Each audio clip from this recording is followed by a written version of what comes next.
Cemburu. Monica berbalik saat mendengar suara itu, suara sepupunya yang pergi dari rumah. "Chelsea, kebetulan kau di sini, kau harus pulang," ucapnya. Chelsea yang menggendong anak temannya yang sedang terlelap sedikit kesulitan untuk membantu Edward. Dia tak tega melihat anak itu diejek. "Mom El," teriak Emily sambil menghampiri Chelsea. Edward hanya diam sambil menunduk sedih. "Mom El, apa ini? Drama apa lagi yang kau ciptakan, Chelsea? Monica terkejut saat Emily memanggilnya dengan panggilan Mom. "Cak, tak usah memutar pembicaraan. Kenapa kau berkata kasar seperti itu pada seorang anak? Bukannya kau seorang guru?" Tukas Chelsea yang tidak suka dengan sikap kasar Monica. "Apa yang kukatakan itu benar. Kau tak usah ikut campur sebelum kusuruh paman menyeretmu keluar dari kota ini, Chelsea. Kau tahu kan aku punya kekuasaan seperti itu," ucap Monica dengan senyuman licik. Chelsea hanya bisa diam. Monica adalah orang kepercayaan kedua orang tuanya. Bahkan mereka lebih percaya pada Monica dibandingkan dengan Chelsea, anak kandung mereka sendiri. "Miss, kepala Coki sakit." "Wah, Coki gak mau sama anak pungut itu.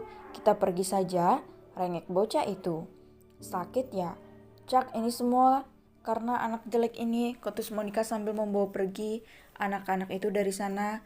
Chelsea langsung menghampiri Edward, sedikit kesulitan karena dia menggendong anak kecil. "Nah, abang lihat Mom El," ucapnya sambil mengusap wajah anak itu. Edward menatap Chelsea tanpa dia menahan tangisnya. "Sakit sekali ya? Di sini sakit ya sayang ya?" tanya Chelsea sambil mengusap dada anak kecil itu. Edward mengangguk, dia masih menahan tangisnya.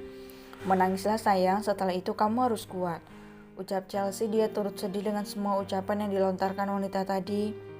Edward seketika menangis histeris sambil memeluk Chelsea, mengeluarkan semua rasa sakit di hatinya yang entah bagaimana caranya untuk bisa terobati. "Wah, Hicksix jahat. Kenapa mereka jahat, Mom? Hicksix, mereka jahat. Abang cuma mau berteman tapi mereka..." Edward menangis sejadi-jadinya. Emily memeluk Edward dari belakang. Dia juga menangis di sana. Kembali ke masa saat ini, Otnal menatap putranya yang tampak sedih dan hanya diam, memeluk dirinya, menutup matanya dan menyimpan kesedihannya. "Lalu kenapa kau tidak memberitahukan apa-apa padaku, Chelsea? Kau tahu kan masalah seperti ini tidak bisa dibiarkan. Apa kau tidak tahu akibatnya pada anak-anak, Otnal marah dan membentak Chelsea. Baginya Chelsea bukan orang dewasa yang bijak. "Kenapa tidak langsung kau beritahukan saat ada kejadian buruk seperti ini? Kenapa, Itu saya tidak ingin terlalu ikut campur dan saya sudah berjanji pada Edward untuk tidak memberitahukan Anda. Saya pikir Edward akan mengatakannya sendiri." "Maaf dok," ucap Chelsea yang merasa bersalah dengan apa yang terjadi. Benar kata Otnal, seharusnya dia memberitahu Otnal tentang masalah seperti ini. "Cak, pelin-pelan, gadis bodoh, kamu membuatku kesal," ketus Otnal. "Seharusnya kau beritahukan padaku, aku tidak bisa melihat putraku direndahkan seperti itu. Apa karena dia anak angkatnya semua orang berhak merendahkan dia, Apa kau juga menganggap remeh putraku?" kesal Otnal. Bukan begitu dok, saya tidak bermaksud, saya hanya..." "Diam," kesal Otnal. Chelsea tersentak. Perubahan sifat Otnal ini benar-benar membuat Chelsea takut, tapi tak bisa dipungkiri dia juga salah. Seharusnya dia memberitahu Otnal tentang kejadian itu. "Maaf dok," ucap Chelsea. "Dedi, maaf, ini salah abang. Abang yang meminta dokter Chelsea merahasiakannya dari Dedi." "Hicksix, maaf." Edward menangis sambil menatap Dedinya. "Jangan marah sama dokter Chelsea, abang yang paksa biar gak ngomong apa-apa sama Dedi." "Tapi kenapa nak? Kenapa kamu gak bilang Dedi khawatir, apalagi mendengar hal seperti ini. Dedi gak mau siapapun melukai kamu," ucap Otnal sambil mengusap wajah putranya. Abang gak mau Dedi kesusahan karena abang gak mau ngerepotin abang seperti yang dibilang Miss Monica dan teman-teman sekolah kalau abang cuma anak pembawa sial, abang." "Sudah, jangan ingat itu lagi," ucap Otnal memotong kata-kata Edward. Sakit rasanya mendengar Edward mengatakan hal-hal itu. Chelsea bahkan merasa sedih dengan Edward. Ternyata fakta kalau Edward hanya anak angkat itu benar dan Chelsea tak menyangka orang sehebat Otnal mau mengangkat seorang anak menjadi keluarganya. Edward anak Dedi Niel, kamu akan tetap jadi anaknya Dedi. Gak ada yang bisa mengubah itu. Mau Dedi nikah atau tidak, mau Dedi dekat sama orang lain atau tidak, Dedi akan selalu prioritaskan kamu. Bukan karena kamu merepotkan. Alasannya adalah karena separuh hidup Dedi ada di kamu, sayang. Kalau orang-orang yang dekat dengan Dedi gak bisa menerima kamu, maka Dedi juga gak bisa menerima mereka. Jadi abang jangan takut. Kalau ada kejadian seperti ini lagi langsung kasih tahu sama Dedi biar Dedi hukum mereka. Janji ya nak. Kalau kamu gak beritahu justru kamu membuat Dedi khawatir. Abang mau Dedi khawatir, Otnal menatap putranya. Enggak, abang gak mau, lirih bocah itu. Nah kalau gitu janji kalau ada apa-apa langsung kasih tahu sama Dedi, ucap Otnal. Lagian siapa bilang kamu gak punya mama? Mama Chandra kan ada, kamu juga punya Auntie Joy, Auntie Ara, Nenek Luna, Nenek Mika, Auntie Aurel, Auntie Jessica, dan keluarga besar kita, sayang. Kamu pamerkan saja mereka, tak ada yang berani menyakitimu karena kami itu bagian keluarga besar kita. Cucu pertama keluarga Park, ya sayang, ucap Otnal.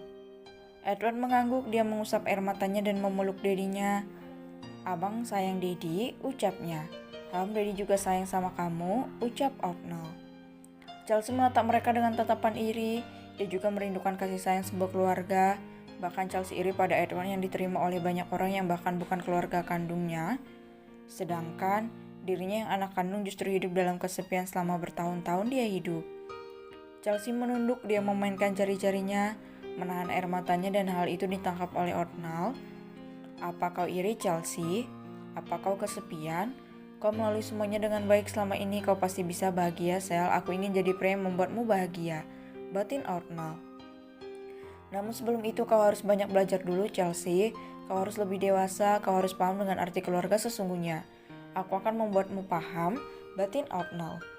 Saat mereka hanya duduk diam di sana, tiba-tiba Jerry dan Jenny datang menghampiri mereka. Niel, apa yang kau lakukan di sini? Kenapa kau keluar, kau belum pulih sepenuhnya? Suara melengking Jenny membuat Otnal memutar malas kedua bola matanya. Wanita itu persis seperti secerewet Diandra. Jen, suaramu, ketus Otnal. Edward menatap Jenny, dia tak lagi kesal pada wanita itu. Dia bersikap seperti biasa, sepertinya Edward mulai terbuka dengan orang lain. Kau masih sakit, ayo ke dalam. Edward, ayo ikut auntie kita ke dalam, baby bubu mencarimu, ajak Jenny. Baik auntie, ucapnya menurut. Sejak kapan? Otnal menatap Jenny dengan heran karena putranya menerima Jenny. Rahasia? Bisik wanita itu. Chelsea, bisa ikut denganku, ada yang ingin ku katakan, ucap Jerry yang juga ada di sana. Ada apa? Tanya Chelsea. Ayolah, ada urusan penting, ajak Jerry sambil menggandeng tangan Chelsea dan hal itu membuat Otnal cemburu. Jerry, apa kau tidak melihatku, ketus Otnal.